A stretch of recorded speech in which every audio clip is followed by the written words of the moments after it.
Hey guys, welcome back to the podcast. I'm Amanda. I'm Laura. And I'm Kendra. And today we're continuing our series on schema therapy and the early maladaptive schemas that commonly show up in physicians. In the last episode, we talked about a very painful topic, unrelenting standards. And that's the schema that says, no matter how much I do, it's not enough. Today, we're talking about two schema that are incredibly common in medicine. That's self-sacrifice and subjugation. These are the schema that make many physicians incredibly useful to everyone else and increasingly absent from themselves. So self-sacrifice says other people's needs matter more than mine. It might even be something that I've heard repeated in medical culture all the time. But what about patients? Patients come first. It sounds really good, but it's also called self-sacrifice. Subjugation says, I don't really have permission to say no, disagree, or have needs. And when you put those two together, you get the perfect doctor trap. The doctor everyone can count on, the one who will stay late, pick up that extra shift, they'll smooth things over, they'll tolerate an unreasonable request, the doctor who will keep functioning with no food, won't even go to the bathroom, doesn't need emotional support, and has no margin. It looks like a doctor who is compassionate from the outside, but may be completely disappearing on the inside. Yikes. So, good news. Let's start by defining these two schemas. So, self-sacrifice is the pattern of over-focusing on other people's needs while minimizing or even ignoring your own. And this might closely be associated with a feeling of guilt. Guilt for resting, guilt for saying no, guilt for disappointing someone, guilt for needing help, guilt for having limits. And then subjugation is the pattern of suppressing your preferences, limits, emotions, opinions, or needs because expressing them feels unsafe, maybe feels selfish, maybe disruptive or costly, i.e. people pleaser, anyone? This is the birth of the people pleasing phenomenon. Welcome to the fam. Self-sacrifice says their needs matter more than mine. Subjugation says, I do not really have permission to say no. So together, they can create a life where you are constantly serving, constantly accommodating, adjusting, constantly absorbing, but rarely asking, what do I actually need? What do I actually want? And what is this costing me? And pause here because I want to be very clear. This is not an anti-service episode. We're not saying sacrifice is bad, compassion is bad. We're not saying you should never inconvenience yourself for another human being. Medicine actually requires an element of sacrifice. Parenting requires sacrifice. Marriage, definitely. Some friendships, leadership, faith communities. There is always an element of service that probably requires some sacrifice. But healthy sacrifice is chosen. This is values aligned. It's time limited and it's actually mutual over time because it's aligned with your values. You're doing it out of a sense of one of your why. Something about this aligns with the person that you choose to show up as, and it doesn't require you to disappear.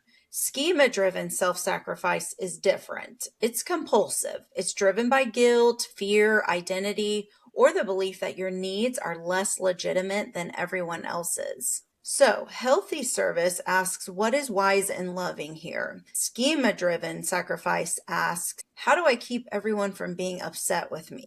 And these are very different questions and require very different levels of energy, might I put it. Yeah. So where do these schemas come from? Like we've talked about, all schemas, including self-sacrifice and subjugation, they all usually begin as adaptations where maybe a child learns that love comes through being helpful or that security comes through being helpful. A child may learn that their needs create stress for other people.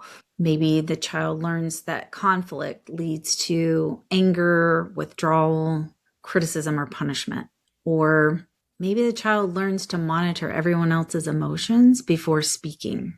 They become responsible too early for the emotions, needs, or functioning of adults. And we've talked about this before, but children will take on responsibility for creating safety for themselves rather than believe that the parents are unsafe or that it's the parent's issue. The child will say, it's my fault that they're upset, because it allows them a sense of control. And so you can see how quickly this can become maladaptive if these things follow us into adulthood. If that child becomes responsible too early for the emotions, needs, or functioning of adults, or maybe the child becomes the easy one, the good one, the peacemaker, the helper, the achiever, the one who does not cause problems. Our nervous systems then learn that I am safer when I'm useful, or I'm safer when I do not need much, or I'm safer when I keep other people okay. Again, this is not about blaming childhood or blaming our parents. This is just about understanding the adaptations. Because if any of this is resonating with you, you know that then that child grows up and becomes a doctor.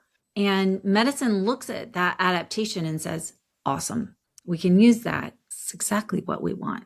Medicine rewards the person who stays late, or the person who picks up extra shifts or extra call, or maybe it punishes us less with not being a team player or being looked down on in some way. I think a lot of us are driven by the fear of being looked down on or cast out. Medicine rewards the person who absorbs the system's dysfunction and calls it professionalism. It rewards the person who will apologize for having limits, or the person who will smooth things over and overfunction, tolerate disrespect, skip meals, skip bathroom breaks, and then feel guilty for wanting to go home. I hope that you're hearing yourself in this. If this is you, this is so common among doctors.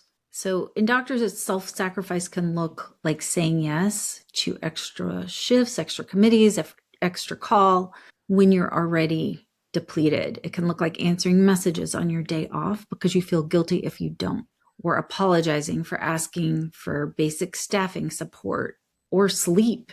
It can look like absorbing everyone else's emotions, patients, families, nurses, consultants, administrators, partners, children, residents, med students, and never asking, what about me? It can look like over-functioning for under-functioning people around us, maybe people at home or people at work. Subjugation can look like staying quiet in meetings because speaking up would make you difficult, or like tolerating disrespect because confrontation feels worse than feeling resentful. It can look like saying, it's fine, like that little dog in the meme with the fire all around it. It's fine, everything's fine. No, when it's not fine and we're saying it's fine, that's subjugation. It can look like needing permission to have a preference, or always letting someone else choose. Or do you even know where you like to go out to dinner? Do you even know what you like to do in your free time anymore? If you don't, and you find yourself always yielding to what other people want, that could be subjugation. It can look like feeling trapped in commitments you technically chose, but you didn't feel free to decline. And eventually resentment shows up. And this is Brene Brown. I love the way she talks about resentment, and that resentment is our signal to us that we have allowed our own boundaries, or we have not set boundaries that were appropriate, or we've allowed our boundaries to be violated. And it's our job to take responsibility and hold those boundaries. A lot of doctors feel ashamed of resentment, and they might think resentment means that they're selfish, bitter, ungrateful, or not compassionate enough. But it's usually not a character flaw. It's just that data. It's that smoke alarm that tells you that self-abandonment has been happening, and it may be the part of you that still knows you were supposed to be included in your own life. So if you are feeling resentful, just look at that as information. Where have I abandoned myself? Where have I not been honest? And that Brene also talks about it in that way too. It's we're not being honest, and we actually can't be very compassionate from a place of resentment. So we often think of ourselves as nice people, just letting other people have their way, and that will turn us into not nice people. It's nice, but not kind. Yeah. We should do a podcast on that sometime. But Yeah. Okay, so if you're feeling called out, here is the soothing balm coming your way. How do we begin to heal these schemas? the schema of self-sacrifice and subjugation. So first, we need to name it. Let's talk about the fear that comes up often for physicians. When we hear the word boundary, some of us will immediately feel guilty. Their brain will say, if I stop overgiving, I'll be selfish. It's, patients will suffer. My team will resent me. My family will be disappointed. I'll be seen as difficult. I'll lose connection. A family member of mine said, if I don't go above and beyond and do this stuff, it's not very Christian of me. And it was like the most like way not healthy, like zero boundary whatsoever situation. Like I don't think that's what's in the good book there. So healing these schemas does not mean becoming selfish. It means becoming honest. It means your yes becomes cleaner because your no becomes available. It means your compassion becomes more sustainable because it finally takes you into account. So the first step is noticing the guilt. For many self-sacrificing physicians, guilt is not always a sign that you're doing something wrong. Sometimes guilt is a sign that you're doing something unfamiliar, and that's not a bad thing. If you've spent decades equating goodness with self-erasure, then including yourself may feel a little awkward. It might feel a little selfish at first, but that doesn't mean that it is selfish. It means it's new. The healthy adult can say, guilt is here because this is unfamiliar, but that's okay. I can feel guilty and still make a values-aligned decision. Someone else's disappointment does not automatically mean that I did something wrong. The second step is separating compassion from compliance.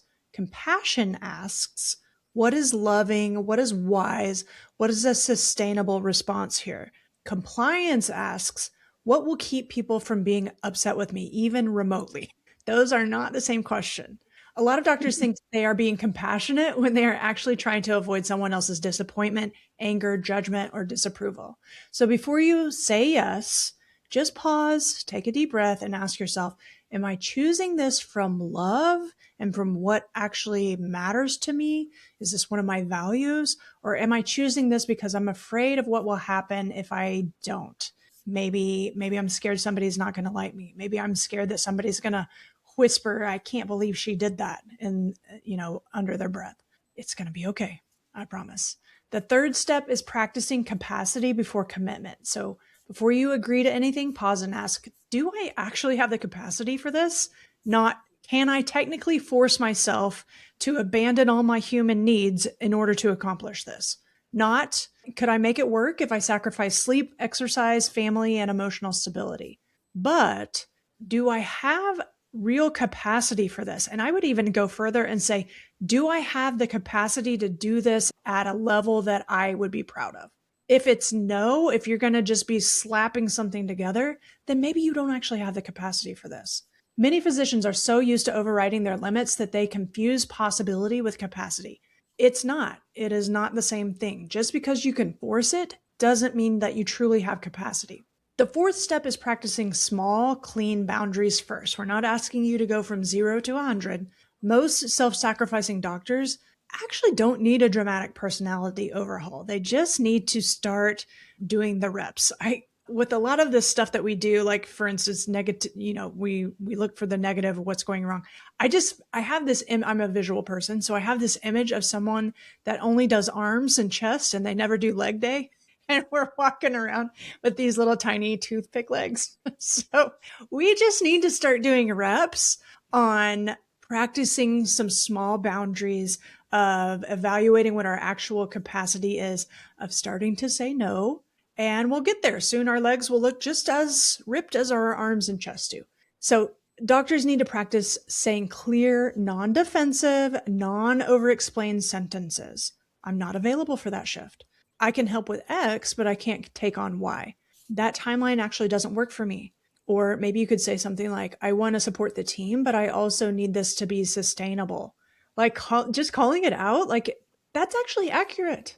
Like when that gets pointed out that the ask is actually unsustainable, well then now we're actually going to have to deal with something. Maybe it looks like saying something like, I'm not able to give that the attention it deserves right now. I need to check my capacity before I commit. Maybe you say, I'm going to pause before I answer that. I need to sleep on it. A clean boundary does not require a courtroom defense. Many physicians over-explain because they're trying to make the other person approve of the boundary. Guess what? If the boundary requires the other person's approval, it's not really a boundary. You're requesting permission. The work is not to become cold. It is to become clear. Clear is compassionate. Like if we would just be honest about things, people could actually do something about it. So the work is to let your compassion include you. So let's make this a little concrete. Imagine if a physician is asked to pick up an extra shift, but she's already exhausted. She hasn't slept well. She's already worked too much.